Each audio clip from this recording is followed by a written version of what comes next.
It's Saturday, and you know what that means. It's the perfect chance to leave you on a lighter note with The Last Laugh. Every week, we feature a comic making waves in the SoCal comedy scene. And tonight, we're bringing you a comedy legend. He's ventured beyond the stage into the big screen for years, becoming a household name to many of us. And now he's returning to his stand-up roots in his new one-hour Netflix comedy special. We'll do it for half. Let's take a look. Now, you go to a Mexican restaurant, you hear people, they'll be like, "Hi, senor." Waiter's been there 40 years. He is waiting. "Hi, these chicken tacos, was the chicken humanely put down?" ¿Qué? Was he humanely put down? Yeah.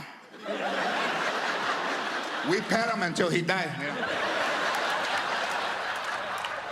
That's amazing. Joining us now via Skype, comedian and actor George Lopez. Thank you so much for joining us. What a pleasure to have you on. Thank you very much. It's good to be with you. Absolutely. Now, congratulations on your new special, We'll Do It for Half. Tell us a little bit about the name. What does We'll Do It for Half refer to? You know, We'll Do It for Half is not in the special. We'll Do It for Half came from a reminder of how sensitive and how tender these times are. I've been a comedian for 41 years, and Iran had a story about allegedly putting a bounty on the leader of the United States, and it was $80 million, and I thought that was high, and I said, we'll do it for half, and then it earned me a visit from the Secret Service. But remember, at the toughest times, we have to turn to laughter.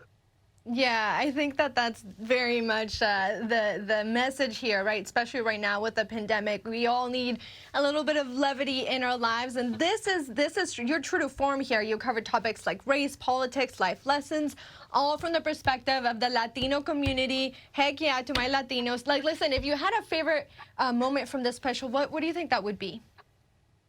Well, you know, of all of the specials, there's always things that are like classics and timeless references, from Why You're Crying to, you know, the America's Mexican stuff. And then I think in this one, I think it has to be, if you mess with one bean, you mess with the whole burrito. Oh, man, and isn't that true? I absolutely agree with that. You know, Latino families were very, very close, very tight-knit, and I know I always stood up for my sister and vice versa, and, you know, we're a tight bunch. Listen, you also talked about gender reveal parties, and I really like this this part in this special. Give us a little bit of that preview, and have you ever been to one? Where do you stand on them? You know, it's a bit of a double-edged sword, because, you know, now people want to know before the child is born, and back in my day, the guy was usually the last one to know. But I've ran into gender reveal parties by accident at the park. Somebody's balloon floated into my yard, and they're hard to pull off. And I've been in restaurants where they've ordered a dessert, and it's you know, strawberry ice cream, and the guy eats it, he still doesn't get it. They bring him more strawberry ice cream, and he's like, "What's all this ice cream for?" "Oh, is it a girl?" Oh, boy. Now, listen, if you had to give our viewers your best piece of advice when it comes to elevator etiquette, what would it be? I would say that it is probably to... is that the Chihuahua? Yeah. Let me go choke him. I'll be right back. Bring him over. Bring him over. Let's see. Oh, my God. This one was the one that was making all that noise. Is it a he or she? What's the name? Are you going to reveal the gender? It is. Where's my balloons? It is a female. This is a little doggy that I rescued that somebody had in the street, and she had an exposed tumor. Oh, and I said, I'll fix her, and then I'll keep her. And if my grandmother would have found out that I paid for a dog surgery, she would have never let me hear the end of it. What's her name? Mama. That's Mama right there. Oh, my gosh, that's adorable. Well, tell us a little bit about some of the work that you do with rescuing animals.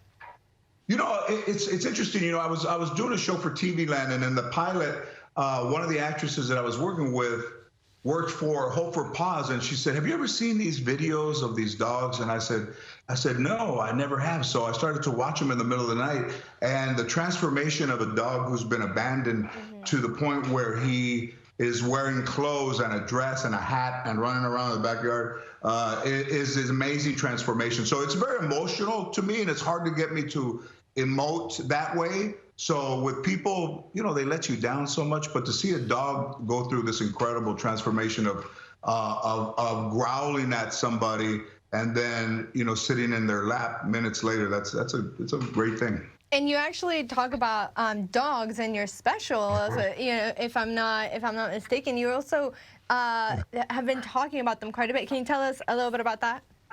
Well, you know, these dogs. So now everything that humans have, dogs have. You know, clothes, birthday parties. I was at the Chateau Marmont and I sat next to a dog that was having a birthday party, and the dog looked at me like, "Hey man, I'm trying to have my party over here. Can you?" You know, with that one, with California legalizing, you know, marijuana, they started to have CBD dog treats. And I said, that doesn't work, does it? And then I gave some to them, and they were silent. Oh, wow. And when I would walk by, they would go like, oh. So they worked. That's incredible. That's amazing. Wow. That's pretty awesome. Just one of the many things you're going to hear about and see. And George Lopez's new special, We'll Do It for Half, on Netflix. Thank you so much for joining us. It's been such a pleasure. All right. Thank you very much. I appreciate it.